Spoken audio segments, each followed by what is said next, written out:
দেখো তখন আপনি একটু সরি কি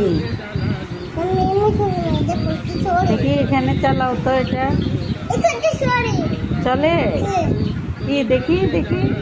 এটা করতে আমি সরি আমি তো মোচে করে একটু দেখো সরি তো করতে এটা চলতেছে আমাদের কিন্তু পাকা তো বদ্ধ হয়ে গেছে পাখা বন্ধ হয়ে গেছে কালকে তোমার আব্বু তোমার জন্য কি কি জামা আনছে আমার আব্বু আমার জন্য পেন আছে প্যান্ট আনছে জুতা আনে নাই না যদি তো আনি না আমার আব্বু বলছে এটাকে টাকা দিতে তখন সব আব্বু আমার টাকা দিতে তোমাকে কি দিবে আব্বু বলে টাকা দেবে না টাকা আব্বু দিবে? বলে- আব্বু ওরে বাবা তুমি বসে কিনবো ভয় পাইছো হ্যাঁ